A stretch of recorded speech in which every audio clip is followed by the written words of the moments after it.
اس سے مدد کریں گے، خدا راضی نہیں ہوگا؟ یہی عبادت ہے۔ اس لیے تو اس بزرگ نے کہا عبادت بجز خدمت خلق نیست، بتسبیح سجاد او دلق نیست، مخلوق کے خدا کی خدمت بھی عبادت ہے۔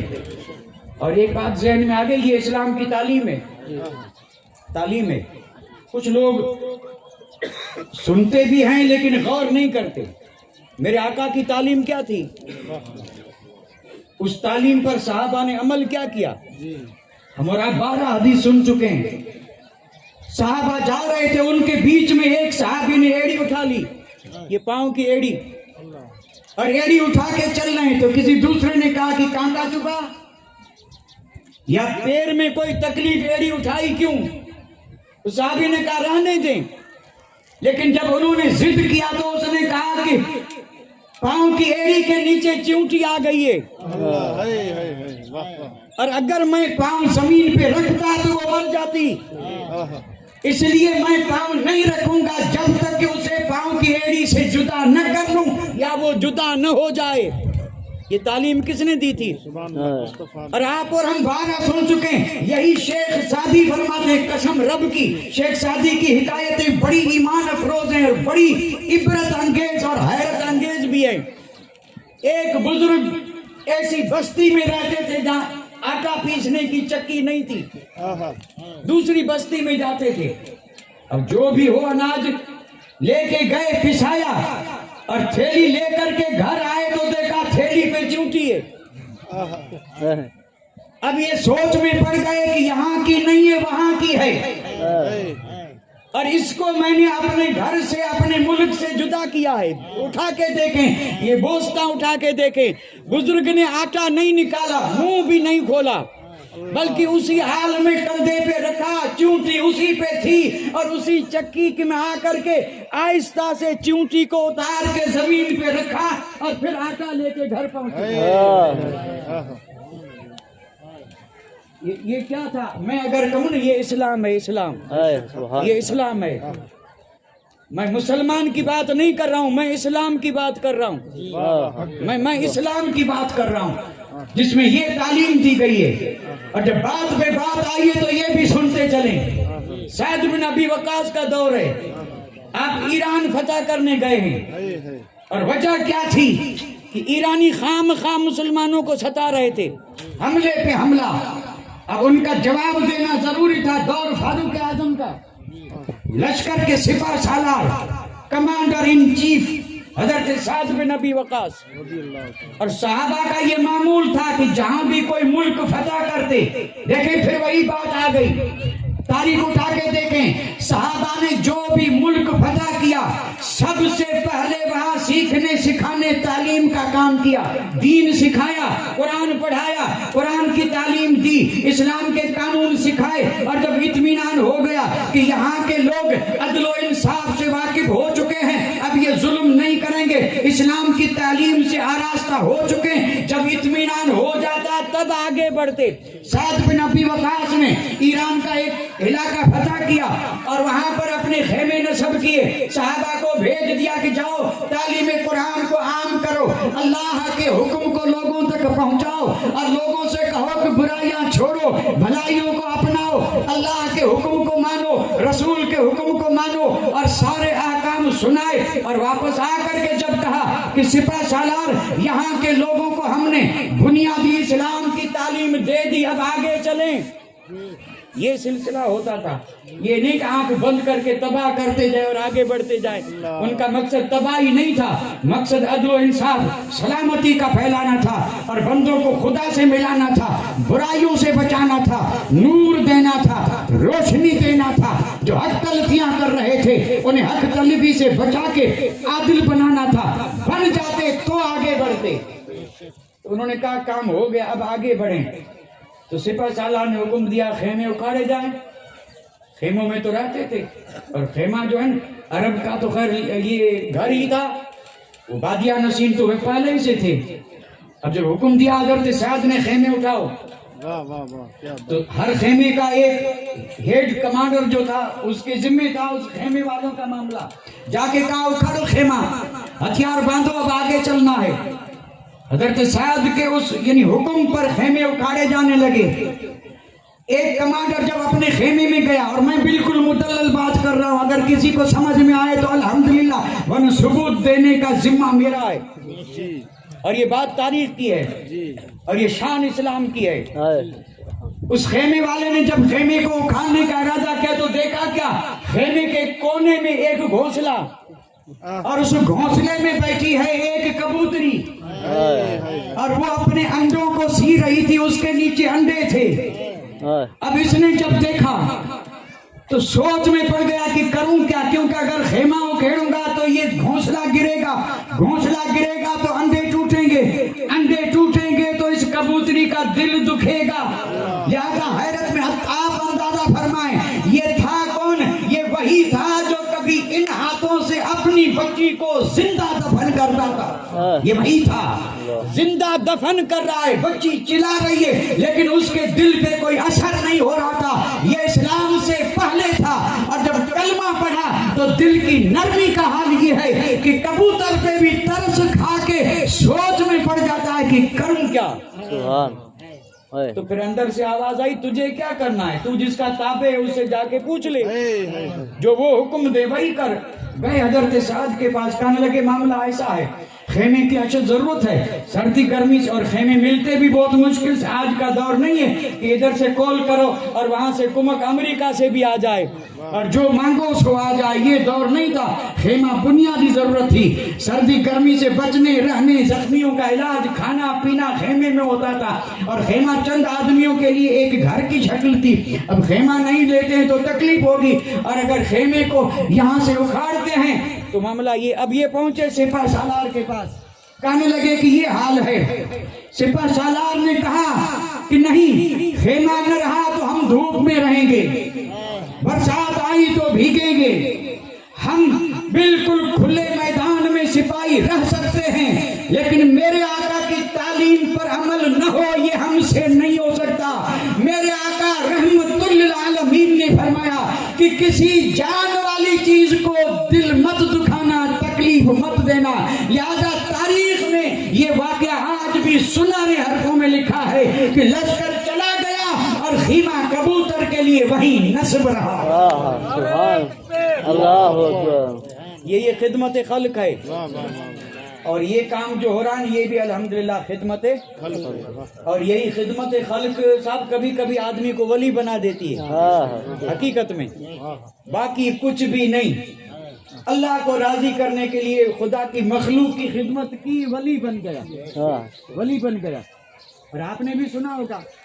اب میں یہ واقعے کی شکل پہ نہیں، 2-4 لائن ہی عرض کر دوں اور پھر ایک بند پڑھوں گا اور اپنا وقت مکمل ہو گیا. تقریر اپنی جگہ پہ رکھی ہے اور پھر کبھی انشاءاللہ وقت ملا تو آ جائے گی.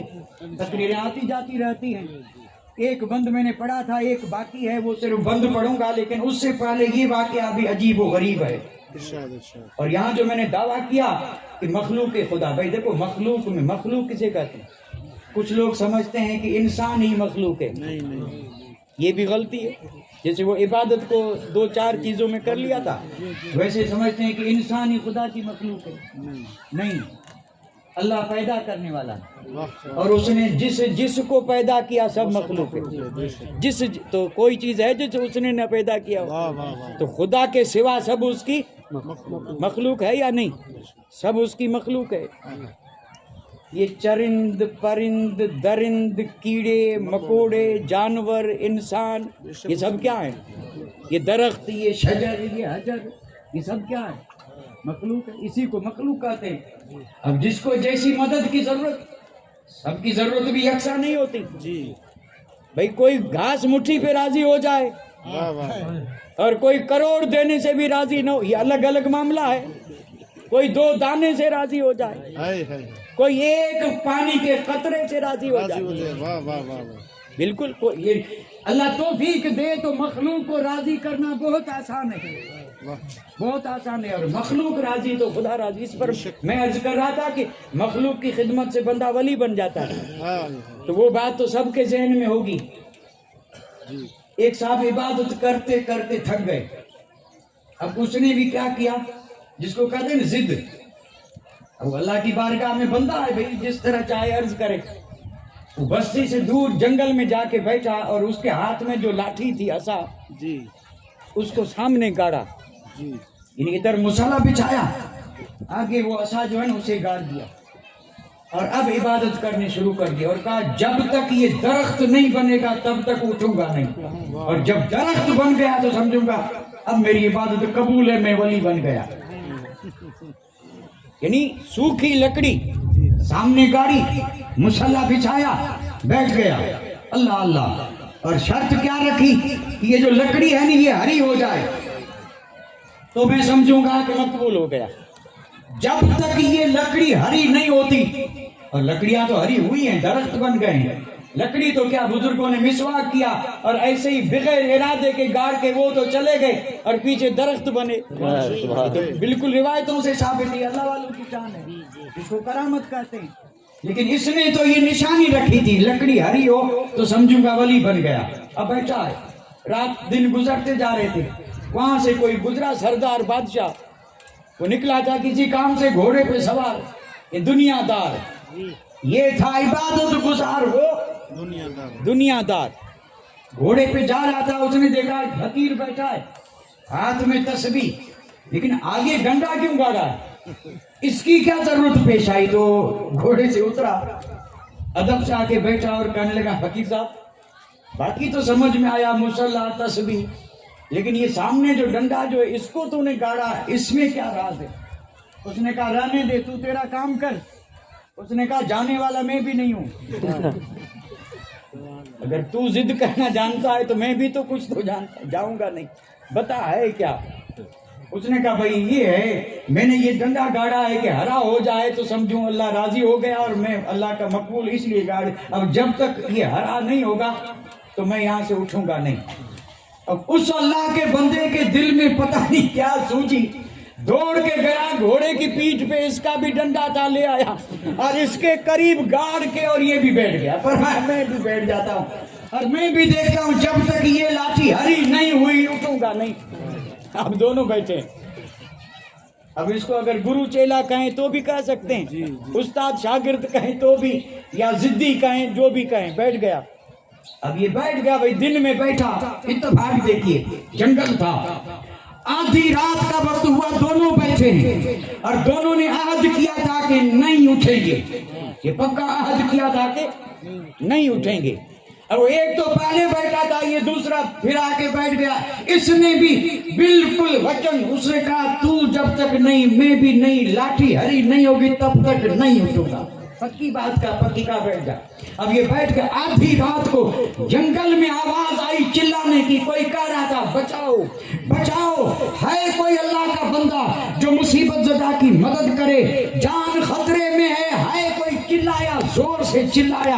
اب یہ جو آیا تھا وہ تڑپ رہا ہے، اس سے بیٹھا نہیں جا رہا کہ کوئی پکارتا ہے اور ہے کوئی نہیں، اس جنگل میں آئے گا کون. پھر وعدہ یاد آتا ہے کہ میں نے عہد کیا اٹھوں گا نہیں، اور وہ جو پہلے بیٹھا تھا اس کے کان پہ جوں تک نہیں رینگی، اس نے کہا میں تو نہیں اٹھوں گا. اور یہ بیچارہ اونچے نیچے دیکھو، جو جن کے دل میں مخلوق کی خدمت کا جذبہ ہوتا ہے، عہد کیا تھا نہیں اٹھوں گا، لیکن وہ جب چلایا، یہ بڑا نرم دل تھا، جس کو کہتے ہیں دریا دل، مہربان دل. اللہ سخت دلی سے بچائے، پتھر دل بننے سے رب بچائے. اللہ کرے دل سب کو ملے تو نرم ملے، جو کسی مصیبت زدہ کو دیکھ کر کے اس میں نرمی آ جائے اور اس پر مہربانی آ جائے. دل ہو تو ایسا، پتھر دل اگر جیتے بھی ہیں تو کہ خاک جیے، دل ہو تو ایسا نرم جیسے صحابہ کا تھا، اولیاء کا تھا. اس بندے نے اگرچہ یہ دنیا دار تھا بھائی، لیکن تھا ایسا دریا دل، نرم دل. اس نے بار بار اٹھنے کا سوچا، پھر بیٹھ جائے، عہد کیا ہے نہیں اٹھوں گا، پھر چلانا سنے، پھر بیٹھ جائے. اب آخر میں اس سے رہا نہ گیا اور ہوش، یعنی اس کے ہوش بھی نہیں تھے. اتنی مطلب اس کو تکلیف ہوئی کہ کوئی بلا رہا ہے، کوئی مجھے یعنی آواز دے رہا ہے کوئی، اور میں بیٹھا ہوں اور میں نہ جاؤں تو یہ انسانیت کا مانوتا کہاں ہے. اب اس نے جلدی میں، حالانکہ جب کسی کی مدد کے لیے جنگل میں جائیں تو ڈنڈا ونڈا لے کے جائیں گے، اس کو اپنا ڈنڈا بھی یاد نہیں رہا، وہیں گاڑا، اس کو یاد بھی لے جاتا. اب یہ وہاں سے بھاگا جدھر وہ آواز آ رہی تھی وہاں گیا، اور ظاہر بات ہے اس کا جانا تھا کہ وہ جو تکلیف میں تھا وہ تکلیف دور ہو گئی۔ اب اگر دشمن تھے تو بھاگ گئے، کیونکہ انہوں نے دیکھا کہ مدد کوئی پہنچی ہے اور یہ دوڑتے آیا ہے، پیچھے 10-20 اور ہوں گے۔ اب انہوں نے جو دبوچا تھا وہ بھی چھوڑ کے بھاگے، اور یہ وہاں پہنچ گیا اور سہارا دے کر کے کہا گھبرانا مت، مدد آ رہی ہے، میرا کہ پیچھے بہت ہے، تیرا بال بھی پیکا نہیں ہوگا۔ اس کے بیچارے جان میں جان آئی، کہا رب تیرا شکر ہے کہ اس ویرانے میں بھی تو نے میری مدد فرمائی، اس ویرانے میں بھی تو نے میری مدد فرمائی۔ اب اس نے اس کو تسلی دی، اور پھر تسلی دینے کے بعد جب اطمینان ہوا تو اس کو اپنے ساتھ لیا کہ فکر مت کر چلتے ہیں، اب تو گھبرا مت۔